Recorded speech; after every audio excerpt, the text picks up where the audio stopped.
नमस्कार दोस्तों, आप सभी का स्वागत है कॉन्सेप्ट एकेडमी के यूट्यूब चैनल पर।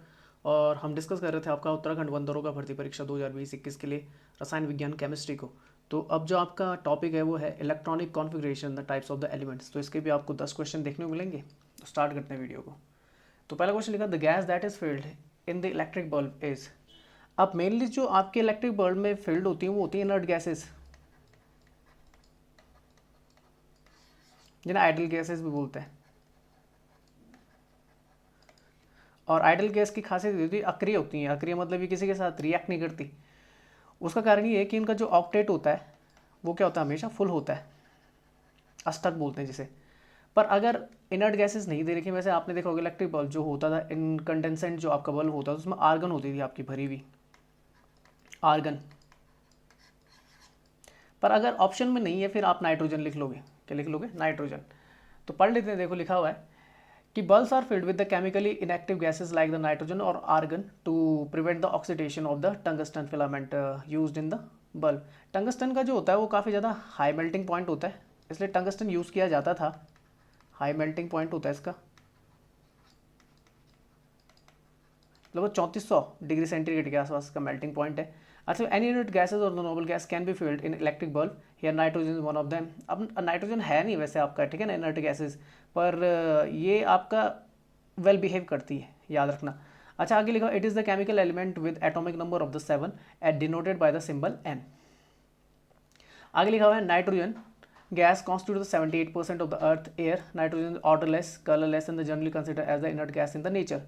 ये आपने याद रखना है कि ये क्या होती है आपकी, गंध नहीं होती इसमें, गंधहीन होती है और रंगहीन भी होती है। और मेनली इसे जब कंसिडर किया जाता है नेचर में तो एज अ इनर्ट गैस ही किया जाता है। प्रॉपर्टीज़ की लगभग लगभग सेम होती हैं इनर्ट गैसेस की तरह। Nitrogen was discovered by the chemist in the physicist Daniel Rutherford in the 1772। चलिए नेक्स्ट चलते हैं। नेक्स्ट आता है आपका एटॉमिक नंबर की बात करें 7 है। ग्रुप जो है वो 15 ग्रुप है, जिसे नाइट्रोजन ग्रुप भी बोला जाता है। पीरियड 2 है आपका, सेकंड पीरियड में आता है। मेल्टिंग पॉइंट जो है -209.86 डिग्री सेंटीग्रेड में मेल्ट होता है। बॉइलिंग पॉइंट -195.8 डिग्री सेंटीग्रेड है। डेंसिटी देखेंगे तो 1.250 ग्राम पर लीटर है। ऑक्सीडेशन स्टेट -3 +3 और +5 का है। पी ब्लॉक एलिमेंट है और रिएक्टिव है आपका नॉन मेटल्स के साथ। और अगर पर सेल की बात करें 2.5 आपका क्या आता है, तो ये 2.5 आपका क्या इलेक्ट्रॉनिक विन्यास है। इस तरीके से देख सकते हैं 1s2, तो ये हो जाता है 2s2 और 2p3, ये आ जाता है आपका। तो यहाँ से 2 और यहाँ से 5, ठीक है। हाइड्रोजन की बात कर लेते तो लिखा हुआ था atomic number is 1 and denoted by the symbol H और डिस्कवर्ड बाय हेनरी। नेक्स्ट लिखा हुआ है हेनरी कैवेंडिश। याद रखना जो आपका फर्स्ट जो एलिमेंट है आपका पीरियोडिक टेबल का हाइड्रोजन, उसकी खोज किसने की थी? हेनरी कैवेंडिश ने की थी, ये आपने याद रखना है। कार्बन डाइऑक्साइड की अगर बात करें तो atomic number is 6 and the denoted by the symbol CO2। It was discovered by the Joseph Black, carbon dioxide. Oxygen की बात करें तो atomic number is the 8 and denoted by the symbol O। It was discovered by the Antoine Lavoisier, Joseph Priestley and the Carl William Scheele. तो ये आपने नाम याद रखना है। चलिए आगे चलते हैं। ठीक है, तो यहाँ पे बात कर लेते हैं। देखो ये आपका यहाँ से ये 2 ग्रुप हो गए आपके, ये मेटल्स ही होते हैं आपकी। तो 1 एंड 2, 1 एंड 2, तो ये आपकी क्या होती है, ये आपके एल्किली मेटल्स होती हैं। हाइड्रोजन को छोड़ दे, अगर हाइड्रोजन आपकी नॉन मेटल है, बाकी आपका जो जो आती हैं सेकंड पीरियड में जो आती हैं आपकी और फर्स्ट ग्रुप में आती हैं, वहाँ से देखेंगे सेकंड पीरियड और फिर फर्स्ट ग्रुप जो भी है हाइड्रोजन को छोड़ के वो सारा क्या आपका मेटल्स हैं, एल्कली मेटल्स हैं। उसके बाद आपका जो ये सेकंड आपका ग्रुप आता है उस वो क्या आपका, तो वो भी आपकी क्या एल्कली अर्थ मेटल है, एल्कलाइन अर्थ मेटल्स हैं। फिर आपका 3 से लेके जो चलता है 12 तक ये आपकी ट्रांजिशनल मेटल्स आती हैं। उसके बाद ये 13 नंबर आता है बोरोन ग्रुप, 14 पे आता है कार्बन ग्रुप, 15 पे आता है नाइट्रोजन और 16 और 17वां जो होता है वो आता है आपका कौन सा, तो याद रखना ये हैलोजन्स है। उसके बाद 18वां जो आता है वो इनर्ट गैसेस के लिए आता है आपका। तो हालांकि इनर्ट गैस नहीं है नाइट्रोजन, आप देखेंगे helium, neon, argon, krypton, xenon, radon और आपका ये लास्ट में ओजी है जो, तो ये आपका एन जो होता है ये आपकी इनर्ट गैस नहीं होती पर भरी जाती है, ये आपने याद रखना है। अच्छा नेक्स्ट चलते हैं। नेक्स्ट क्वेश्चन है the chemical behaviour of an element determined by. तो लिखा हुआ है valency of an element, molar mass of the element, molar volume of the element, size of an element. तो ये वैलेंसी से आप चेक कर सकते हैं कैसे, केमिकल बिहेवियर को। तो अगर देखेंगे तो लिखा हुआ है the chemical behaviour of an element is determined by the valency of an element, the capacity of the an element to combine with other atoms when it comes to chemical compounds और molecules is known as the valency और valency. Valence और the valency can be calculate by the two equivalent formulas. Valence अगर calculate करें, number of the electrons in the valence shell of the free atoms, number of the non bonding electrons और an atom in a molecule. जो आपका बिल्कुल अलग होता है ना, जो आप क्या कर सकता है, या तो वो क्या कर सकता है, डोनेट कर सकता है या टेक कर सकता है जिस इलेक्ट्रॉन को, तो वही आपका वैलेंसी शो हो जाता है। वो 2 कर रहा है, 3 कर रहा है, ये देखना पड़ेगा। The oxidation state of an atom is in a molecule provide the number of the valence electron it has gained और लॉस्ट। तो वही है कि वैलेंसी किस तरीके से चेंज कर सकते हो, कितने इलेक्ट्रॉन को गेन कर सकता है या फिर लॉस कर सकता है। बात समझ में आ गई? तो ये आपने याद रखना है। अगर देखो 4 से कम होता है, 4 से अगर कम होता है तो वो ज़्यादातर आपके क्या होता है, डोनर ही होते हैं। और अगर 4 से ज़्यादा होते हैं फिर वो टेक करते हैं, टेकर होते हैं, आपके टेक कर लेते हैं। ये आपने याद रखना है, रिसीवर बोल सकते हैं। तो यहाँ पर देखेंगे जैसे हाइड्रोजन की अगर बात करें तो हाइड्रोजन का सिंबल H आता है। वैलेंसी देखेंगे तो आप जानते हैं केवल एक ही होता है, 1H1 होता है। तो वैलेंसी जो होती है एक की होती है। तो ये क्या कर सकता है, दे सकता है, डोनेट कर सकता है, क्योंकि ये 4 से कम है। 4 से कम होने पे वो दे देता है। 4 होने पे क्या होता है कि उससे बाहर निकालना भी मुश्किल होता है, डोनेट भी करना मुश्किल होता है और आपका रिसीव भी करना मुश्किल होता है 4 पे। बाकी 4 से नीचे है तो वो क्या करेगा, डोनेट ही करेगा। 4 से ऊपर है तो आपका रिसीव ही करेगा। अब क्योंकि देखो ये 4 से कम है, इसमें क्या होता है, हाइड्रोजन एक होता है, आपका इलेक्ट्रॉन एक होता है इसमें, तो वो क्या कर देता है, दे देता है। और जो देते हैं, जो डोनर्स होते हैं वो पॉजिटिव होते हैं, तो एक देगा तो एक पॉजिटिव लग जाएगा। हीलियम की अगर बात करें तो इसका क्या होता है, बैलेंस कितना होता है, 0। 0 क्यों होता है, क्योंकि हीलियम क्या होता है आपका 2 होता है, हीलियम 2 होता है ना, इलेक्ट्रॉन कितने, तो 2। तो ये 1s2 वाले में क्या होता है, फिल्ड हो जाता है। और आपका जो क्या बोलते हैं, आपका जो ऑक्टेट होता है वो फुल हो जाता है। तो यहाँ पे वैलेंसी कितनी थी, 0। तो ये क्या करता है, तभी तो हीलियम क्या आपकी इनर्ट गैस है, ये क्या आपकी इनर्ट गैस है, ये रिएक्ट ही नहीं करती, क्योंकि इसके ऑक्टेट क्या होते हैं, हमेशा फुल होते हैं। लिथियम की बात करें तो लिथियम का 3 होता है, तो लिथियम 3 होता है तो 2 और फिर 1 आ जाता है। इस तरीके से होता है ना, 2 फिर 8 फिर 18 फिर इस तरीके से चलता है 32, इस तरीके से चलते हैं आपके। तो लिथियम का देखेंगे 2 1, ये 3 हो गया। और लास्ट वाले जो होता है आपका लास्ट, जो बाहर से फ्री इलेक्ट्रॉन निकल के आएगा वो 1 निकल के आएगा। ये भी क्या करेगा, रिसीव, ये क्या करेगा, डोनेट करेगा। बेरिलियम की बात करें तो ये 4 होता है, तो 2 2 हो जाता है, जबकि यहाँ पे कितना होना चाहिए, 8 होना चाहिए ना। तो ये क्या कर देता है, 2 क्या करता है, दे देता है। बोरॉन की अगर बात करें 2 3 होता है, तो 3, ये 3 दे देता है। कार्बन की अगर बात करें तो ये 2 और कितना होता है आपका 4। अब 4 वाली कंडीशन मैंने बोलती है, 4 से कम होता है तो देता है, 4 से ज़्यादा होता है तो लेता है। तो 4 है तो शेयर इलेक्ट्रॉन किसी भी, कोई कुछ भी हो सकता है, दे भी सकता है, ले भी सकता है। नाइट्रोजन की अगर बात करें तो 2 और 5 होता है। अभी 2 और 5 होता है तो इसको 8 करने के लिए 3 की जरूरत होती है, जबकि देने के लिए 5 की जरूरत है। तो आसान कौन सा है कि 3 ले ले, 3 ले लेगा तो क्या कर देगा, लेने वाले जो होते हैं नेगेटिव में आ जाते हैं। ऑक्सीजन की अगर बात करें 2 6 होता है, तो इसको केवल 2 की जरूरत होती है 8 को कंप्लीट करने के लिए। आपने देखना है कि 2 के बाद 8 कंप्लीट होना चाहिए, तो 2 की जरूरत है तो ये 2 नेगेटिव आ जाता है। अगर फ्लोरीन की बात करें तो फ्लोरीन की बात करेंगे तो 2 और कितना आ जाता है 7, तो इसको 1 की जरूरत होती है, तो इसमें 1 नेगेटिव आ जाता है। नियॉन की बात करें, देखो ये फिर से इनर्ट गैस आ गई, ये कितना होता है इसका 10, ठीक है ना। और इलेक्ट्रॉनिक कॉन्फ़िगरेशन तो 10 इलेक्ट्रॉन होते हैं, तो 2 और ये 8, ये हो गया कंप्लीट, ऑक्टेट क्या हो गया, फुल हो गया। तो ये 0, ये क्या करता है, ना ही पॉजिटिव होता है ना ही नेगेटिव होता है, न्यूट्रल होता है, इनर्ट होता है, अक्रिय होता है। इसका देखेंगे 11 होता है, तो 2 और कितना आ जाता है आपका 2 8 और फिर आ जाता है 1, क्योंकि अब मुझे फिर जाना आगे की तरफ, तो फिर 2 8 8 के हिसाब से चलना होता है। तो 2 8 1, तो ये क्या करेगा, दे देगा, दे देगा तो क्या लग जाएगा, पॉजिटिव। इसमें देखेंगे 2 8 और 2, तो ये दे देगा, क्योंकि इसको भी 8 होना चाहिए। 2 के बाद फिर 8 आता है, पर ये याद रखना आपने 2n² के हिसाब से इस तरीके से चलता है ना, 2 8 पर चलता है, 2 8 8 इस तरीके से चलता है आपका, 2 8 8 18 18 इस तरीके से चलते हैं आपके, फिर 32, तो 2 दे देता है, ठीक है ना। तो Mg2 पॉजिटिव।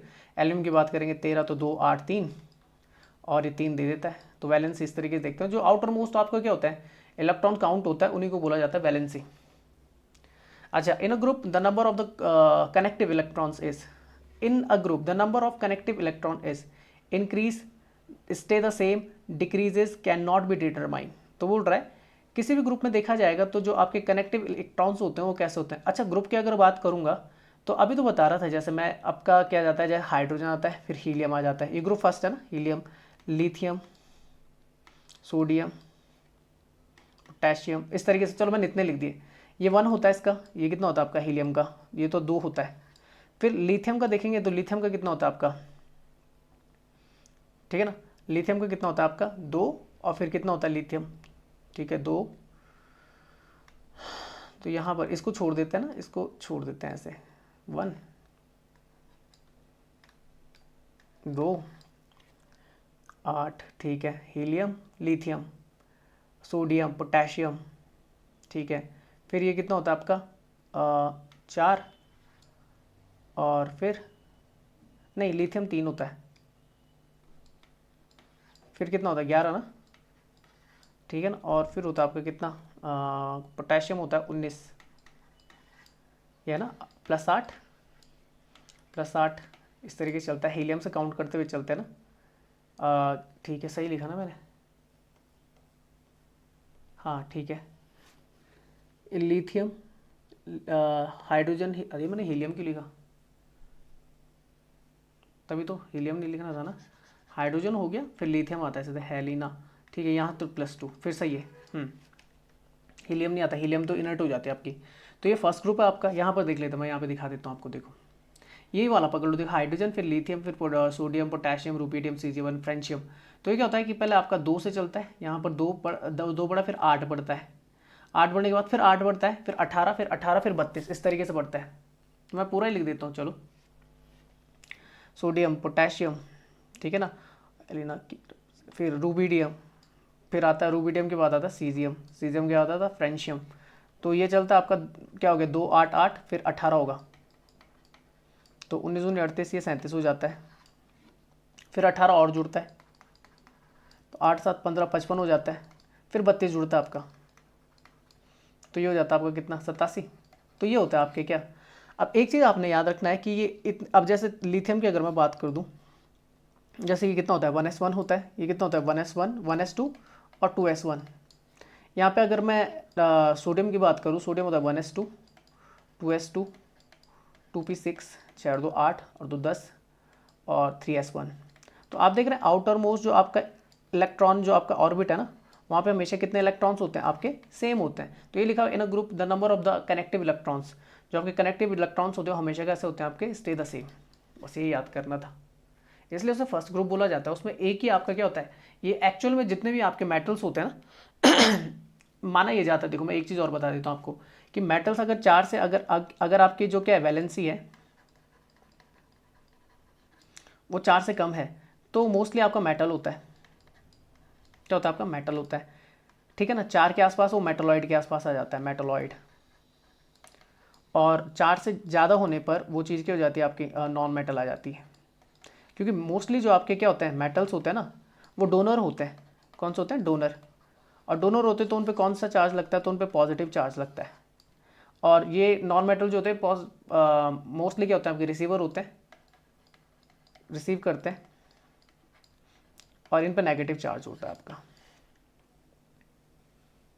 ठीक है। लिखा हुआ है in a group the electron is the outer most orbit are the same, there are the total of the 18 groups. याद रखना 18 ग्रुप्स हैं और 7 के आपके पीरियड्स हैं। In the periodic table there is a total of the 4 blocks in the periodic table SPDF। Group 18 consists of the noble gases because of the outermost orbit has a completely filled octet full of the 18th group, जो मैंने आपको बताया था जो आपका inert gases का होता है। Each atom consist of the electron and the nuclei. अच्छा नेक्स्ट लिखा होता है फादर ऑफ द मॉडर्न, ये जरूर याद कर लेना आप, देखो तो father of the periodic modern periodic table is the Dmitri Ivanovich Mendeleev. वैसे मॉडर्न जो थी वो हेनरी मॉसले की है, ठीक है ना। और अगर पीरियोडिक टेबल की बात की तब आपके मेंडलीफ है। अच्छा the element with the lowest melting and the boiling point, याद रखना जो सबसे कम जिसका क्या है मेल्टिंग पॉइंट है और बॉइलिंग पॉइंट है वो हीलियम है। एलिमेंट की अगर बात की जाएगी, अगर एलिमेंट की, तो हाईएस्ट मेल्टिंग पॉइंट जिसका आता है वो कार्बन है। अच्छा हाईएस्ट बॉइलिंग पॉइंट की बात करेंगे टंगस्टन है। डेंसिटी सबसे ज़्यादा किसकी, ऑस्मियम की है। और इलेक्ट्रोनेगेटिव जो आपका वो फ्लोरीन है, ठीक है ना। तो फ्लोरीन जो आता है वो किस में आ जाता है, हैलोजेंस में आता है। ये कनेक्टेड बहुत जल्दी होते हैं किसी भी कार्बन ग्रुप के साथ। ये आपके जो ये 17th ग्रुप होता है हैलोजेंस का, और 18th ग्रुप होता है आपके किन का, इनर्ट गैसेस का। ये आपने याद रखना है। चलो नेक्स्ट चलते हैं, नेक्स्ट क्वेश्चन क्या है, the element with highest value of the first ionisation potential is. तो जिसकी सबसे ज़्यादा आयनाइजेशन पोटेंशियल होता है वो क्या होता है आपका, नाइट्रोजन। अच्छा आयनाइजेशन पोटेंशियल क्या होता है कि आयनाइजेशन पोटेंशियल होता है जो अपनी तरफ क्या कर सकता है,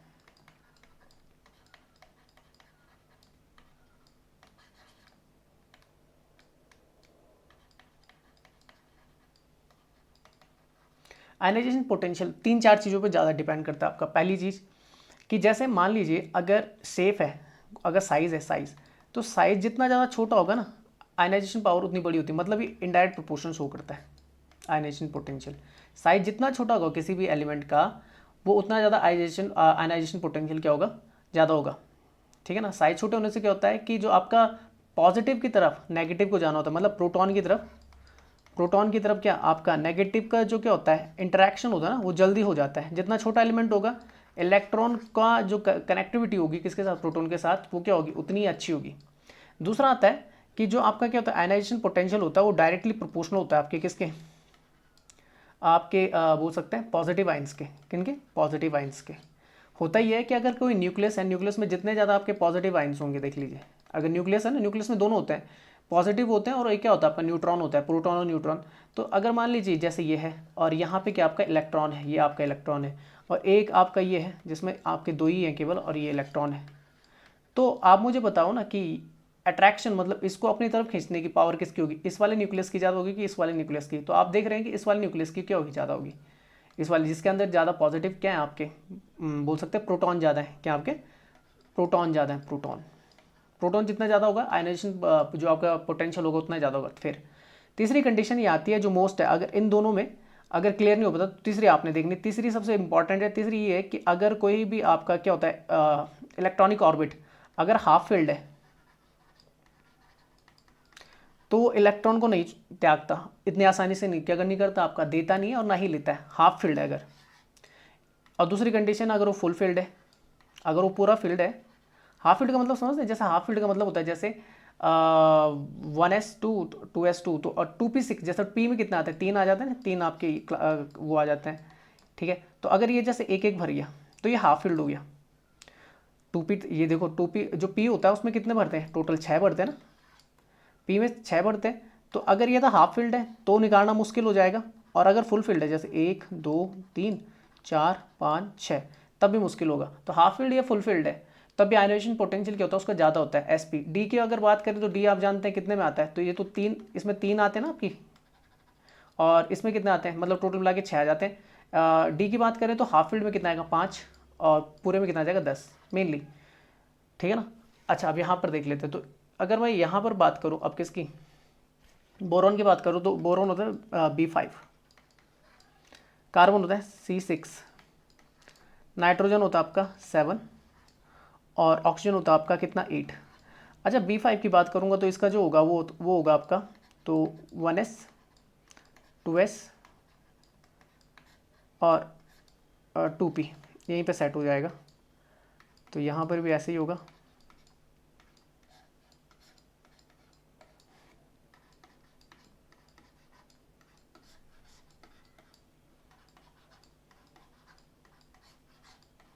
चलो तो इसको भरेंगे, तो यहाँ पे देखो पहले एक भरा फिर दूसरा भर गया, 2 भर गए, फिर यहाँ भरेंगे 1 2 2 भर गए, 4 हो गए, तो एक बच जाएगा आपका। ठीक है, यहाँ पर देखेंगे तो ये ऐसा, और यहाँ पे देखेंगे तो ऐसा भरेगा पहले।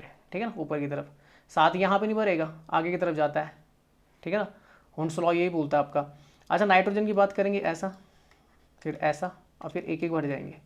आप देख रहे हैं एक एक फील्ड हो गया, ये हाफ फील्ड हो गया, हाफ फील्ड हो गया, तो इसके आयनाइजेशन पावर सबसे क्या होगी आपकी, ज़्यादा होगी। यहाँ पर देखेंगे तो ये भर गया 2, ये हो गया 2 2 2 4 5 6 7 और 8। देखो हाफ फील्ड कौन सा आपका, नाइट्रोजन है। हाफ फील्ड नाइट्रोजन है, तो सबसे ज़्यादा जो आपका क्या होगा आयनन वेव बोला, आयनाइजेशन जो पोटेंशियल होगा किसका होगा, नाइट्रोजन का ज़्यादा होगा। आंसर यही बनेगा। ये भी चीज़ें सारी यहाँ पे यहीं पे समझा रखी है, आप देख लेना। एक और चीज़ है कि यहाँ पर आपने ध्यान देना, जैसे एक ये तो दिमाग में रखना कि लिखा हुआ है जैसे अगर सबसे आसान कहाँ से छोड़ना होता है, लिखा हुआ है ना the ease of removal follow the order. सबसे आसान होता है F से छोड़ना, फिर D से, फिर P से, फिर S, उल्टा चलना होता है आपको, बस इतना याद रखना।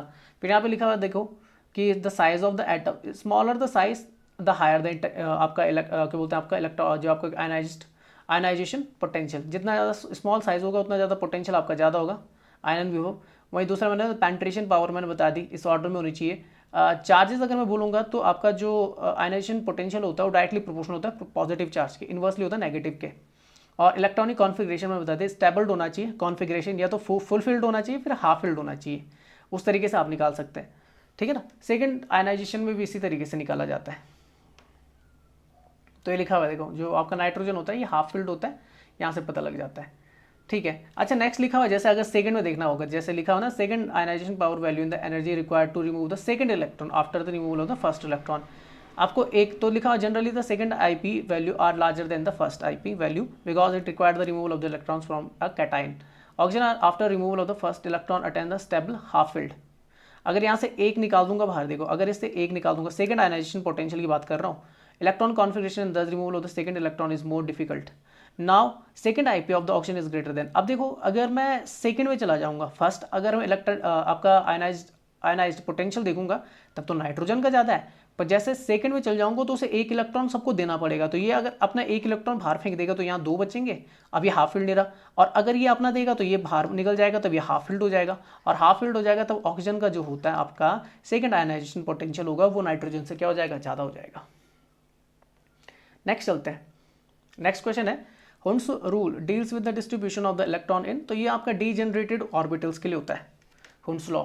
तो मैं पढ़ लेता हूँ, देखो लिखा हुआ है Hund's rule state that the every orbital in a sub level is singly occupied before any orbital doubly occupied. मतलब ऐसा होता है कि आपका जैसे भरना होता है तो एकदम से ऐसे नहीं भरा जाता। जैसे अगर मुझे यहाँ पे 6 भरने या मुझे 5 भरने, चलो 5 इलेक्ट्रॉन भरने, तो ऐसे नहीं भरूंगा 1 2 3 4 5, इस तरीके से नहीं भरा जाता। इसको पहले सिंगल भरना होता है। ये नियम ये बोलता, हुंस लॉ ये बोलता आपका कि सिंगल भरो, पहले 1 2 और 3 इस तरीके से भरो। बात समझ में? जैसे अगर मुझे 4 भरना है, मुझे 4 भरने हैं, तो ये वाला गलत हो जाएगा आपका। कौन सा? ये वाला गलत हो जाएगा। यहाँ पे 1 2 3 4 ये गलत है। 4 भरने तो पहले 1 2 3 इस तरीके से और 4, ये आपका सही है। ये बोलता है। ये आगे लिखा होता है electron in the singly occupied orbital have the same spin to maximise the total spin. अब जो ऊपर की तरफ होते हैं उनका पॉजिटिव हाफ होता है, प्लस हाफ होता है, और जो नीचे का प्लस आपका माइनस हाफ होता है। स्पिन दो तरीके की होती है। The p orbital are the half filled, there are the 3 electrons and the 3p orbitals. This is because of the 3 electron in the 2p subcells will fill the empty orbits first before the pairing the electron in them. Oxygen की अगर बात करें तो oxygen का इस तरीके से बढ़ता है, आपका अभी दिखाया था। An orbital in the 3-dimensional description of the most likely location of the an electron around an atom. Electron orbitals having the same energy level are called the degenerated orbital. याद रखना, electron orbitals having the same energy level, वो आपके orbital जिनकी क्या होती है, जितने भी आपके ऑर्बिट्स होंगे किसी भी इलेक्ट्रॉन्स के लिए अगर बोला जाए, किसी मॉलिक्यूल्स के लिए बोला जाएगा, तो उनको क्या बोला जाता है? अगर सेम है तब उन्हें डीजेनरेटेड ऑर्बिटल्स बोला जाता है। इफ 2 और more orbitals of the equal energy are available, electron will occupy them singly before filling them in pairs. तो Hund's rule deals with the distribution of the electron in the degenerated orbitals. 3 नियम आपने याद रखना है electron configuration से related. तो पहला आता है electron will occupy the lowest energy level orbital that will receive it. तो वो नहीं होता आपका 1s 2s 2p 3s 3p 3d। यहाँ पे दिखाता हूँ मैं, कहाँ पे, यहाँ पे नहीं आएगा, यहाँ पे दिखा देता हूँ। जो आपका ऑफ बाउ, ठीक है, अगर ऑफ बाउ की बात करूँ तो इस तरीके से आपकी पोजीशन होती है।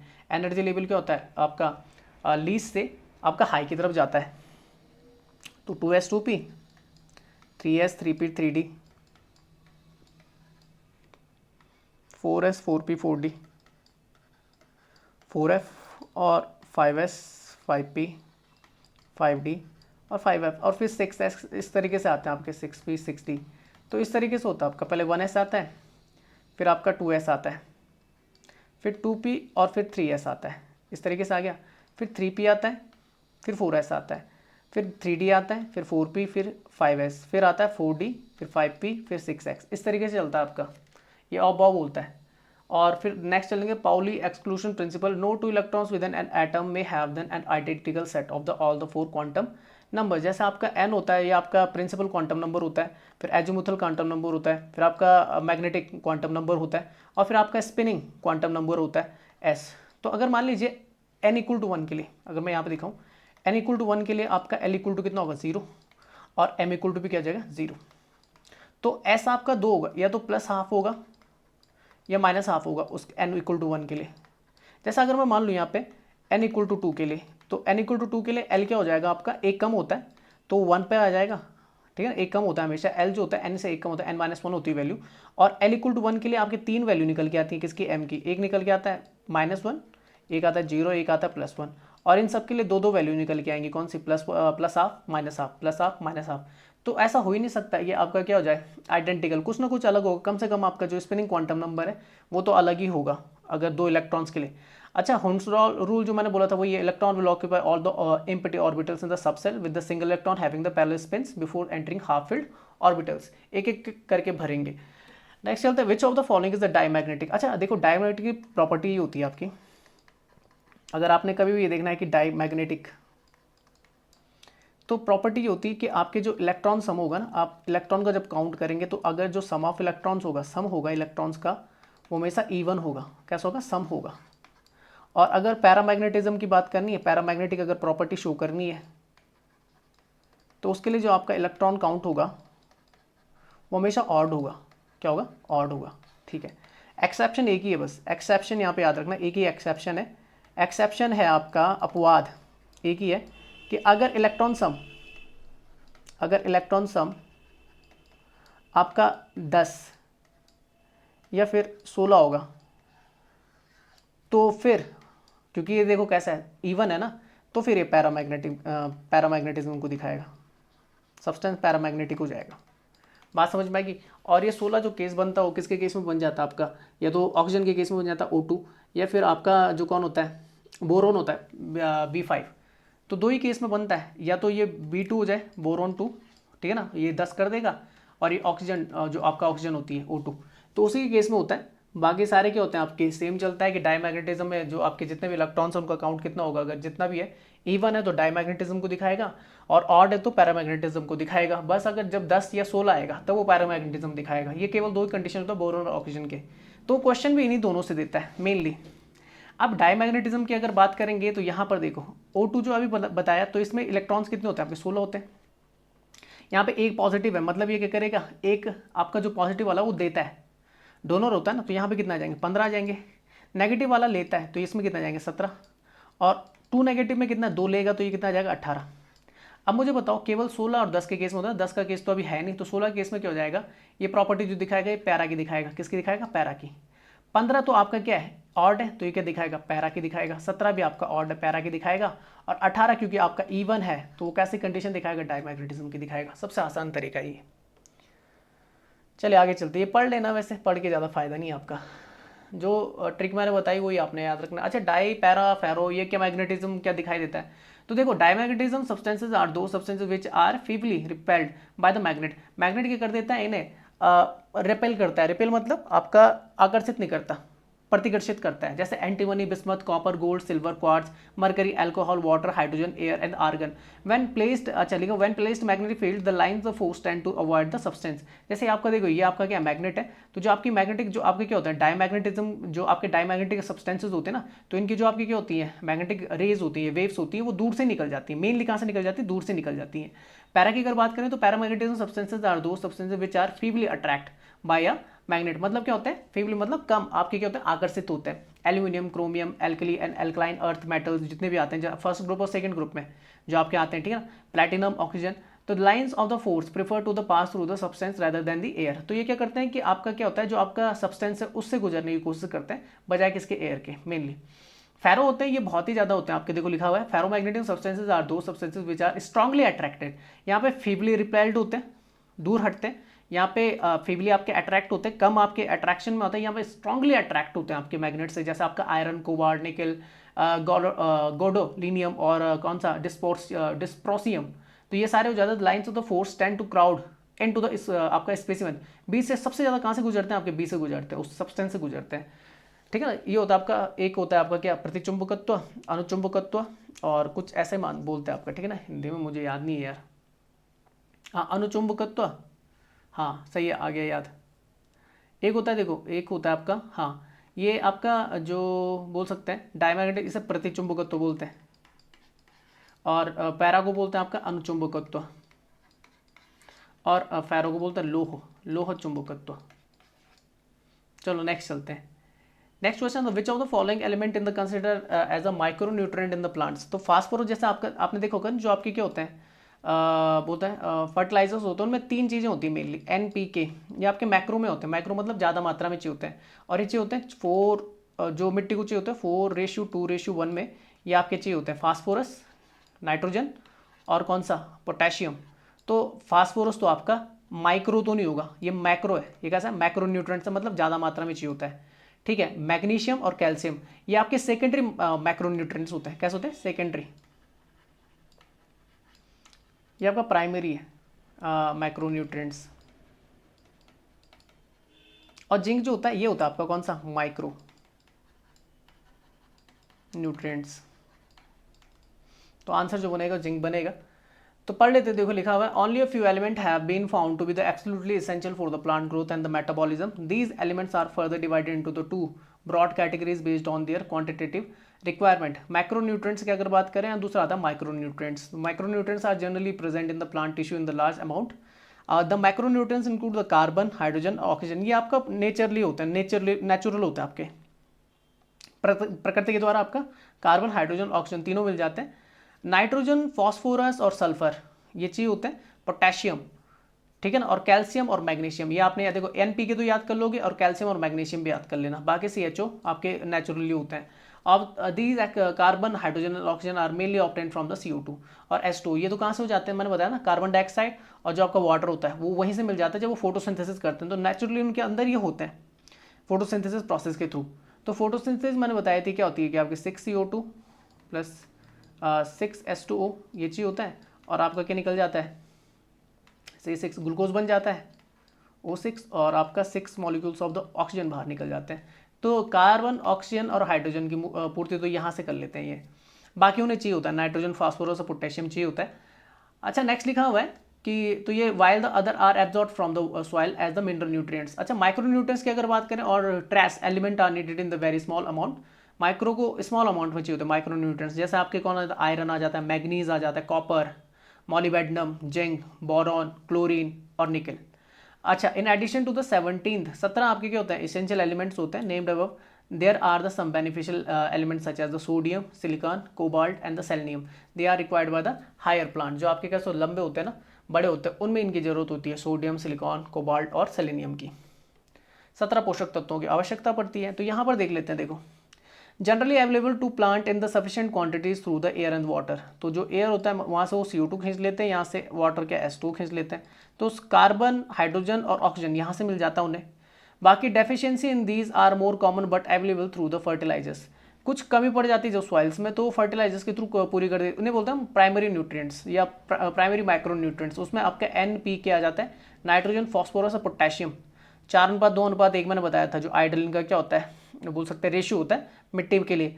अच्छा फिर आता है सेकेंडरी माइक्रो न्यूट्रिएंट्स। तो उसमें कैल्शियम आ जाता है, मैग्नीशियम आ जाता है और सल्फर आ जाता है। उसके बाद माइक्रो न्यूट्रिएंट्स आता है निकल, iron, manganese, zinc, cobalt, boron, molybdenum और क्लोरीन। ये आपने याद रखना है। चलो आगे चलते हैं। नेक्स्ट क्वेश्चन है what is the valency of the chlorine. तो क्लोरीन क्या होता है आपका 17 होता है ना, 17। तो ये हो जाता है 2, 8, 2 और 8, 8 और 2 10, 10 और 8 18, 10 और 8 18। पर यहाँ पे 7 हो जाते हैं, कितने हो जाते हैं 7, 7 हो जाते हैं। तो इसे 8 होने के लिए, क्योंकि देखो फ्री इलेक्ट्रॉन चाहिए होता है ना, 7 थोड़ी नहीं देगा, तो 7 को ये 8 करने की कोशिश करेगा, 8 करने की कोशिश करेगा, तो इसको जरूरत होगी कितने की, 1 की। तो ये इसकी क्या हो जाती है, वैलेंसी हो जाती है।